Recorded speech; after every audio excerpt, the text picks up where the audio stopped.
రూ. 10 కోసం ఓ పసివాడి ప్రాణాలు తీసినంత పని చేశారు. 8 ఏళ్ల బాలుడిని చిత్రహింసలు పెట్టారు. ప్రకాశం జిల్లా బెస్తవారిపేటలో ఈ ఘటన జరిగింది. ప్రకాశం జిల్లా బెస్తవారిపేటకు చెందిన 8 ఏళ్ల వెంకట్రావు స్కూలుకు సెలవు కావడంతో సమీపంలో ఆడుకునేందుకు వెళ్ళాడు. అక్కడే ఈ సీన్ జరిగింది. వెంకట్రావు నరేంద్రలు మరికొంతమందితో కలిసి గోళీలాట ఆడుకున్నారు. ఆటలో రూ. 10 రావడంతో నరేంద్ర వెంకట్రావును తినుబండారాలు కొనుక్కురమ్మని రూ. 10 ఇచ్చి పంపాడు. వెంకట్రావు రూ. 10 పోగొట్టుకుని ఉట్టి చేతులతో నరేంద్ర దగ్గరకు వచ్చాడు. దారిలో రూ. 10 పోయిన విషయాన్ని నరేంద్రకు చెప్పాడు. అయితే నరేంద్ర ఆగ్రహంతో వెంకట్రావును ఓ గదిలో బంధించి చిత్రహింసలు పెట్టాడు.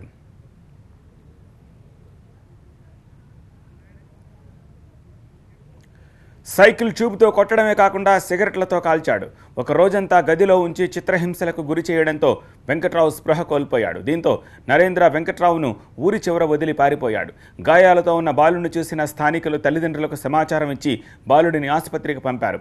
బాలుడి పరిస్థితి విషమంగా ఉండడంతో మెరుగైన వైద్యం కోసం గుంటూరు ప్రభుత్వాసుపత్రికి తరలించారు.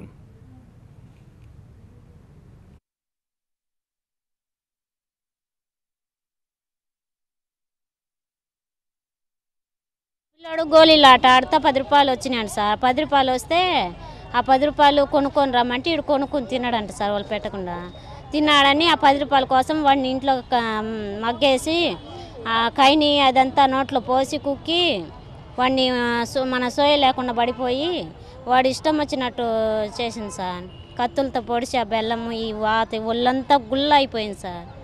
అసలు ఈ కళ్ళు కానీ మూతి కానీ నోరు కానీ అంతా ఒత్తి పెట్టి అసలు ఘోరమైన విషయం సార్. అది సిగరెట్లు కాల్చి ఆ సైకిల్ ట్యూబ్తో కొట్టినాడని అంతా కత్తులతో పొడిచినట్టు ఆ బెల్లం కాడ సిగరెట్తో కాల్చినట్టు అంత భయంకరమైన ఉంది సార్.